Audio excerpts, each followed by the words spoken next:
with regard to Bitcoin, you have the most elegant piece of code, a very elegant protocol, right? With not that many lines of code. It's like a virus or like a strand of DNA. It's a genetic code for a system, a trust network, a money network, an energy network. It gets released and it spreads to 10 people, 100 people, 1,000 people, 1 million people, 10 million people, 100 million people, and it metastasizes and it moves through corporations and governments and nonprofits and the like. And how is it distinguished from every other crypto? It's not more complicated, it's simpler. Right? Everybody else looks and says, I have to make it more complicated, and they break it. Right? So why is Bitcoin great? Because it is elegantly profound and decentralized. Why is life great? It's like there's no one tinkering with the genetic code of the mice and trying to actually capture 18 billion mice and inject them with a new upgrade, right?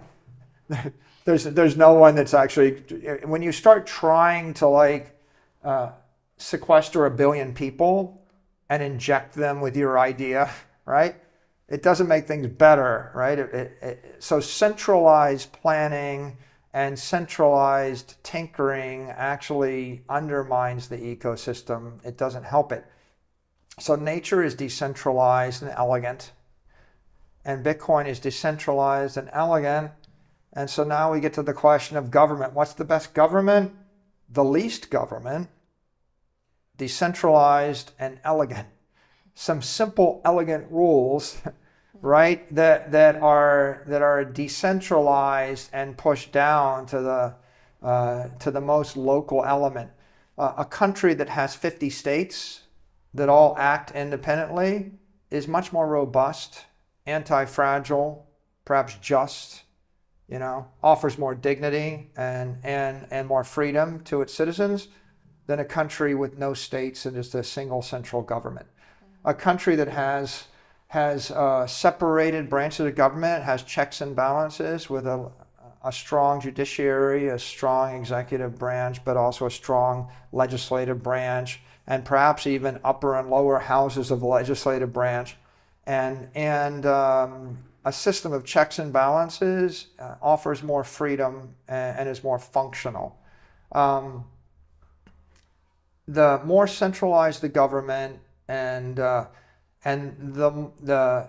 more power that can be acted upon by fiat by an individual or by a small group, right? The more fragile the government is, and so ultimately, it's the key to what the reason the universe works is no well-meaning genius graduates from college with a PhD and decides to change the speed of light or the speed of sound or the gravitational constant, right? God doesn't change the speed of light and the gravitational constant.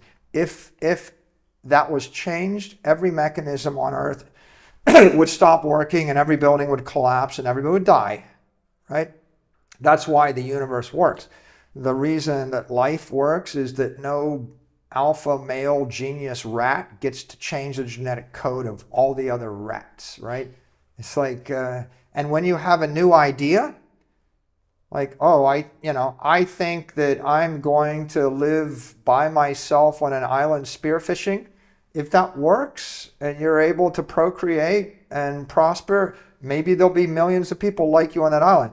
But if it turns out you forgot to bring someone to procreate with, or if it turns out you run out of stuff to spearfish with, or you can't catch the fish, you're going to die. And that entire idea gets pruned out of the genetic tree of life.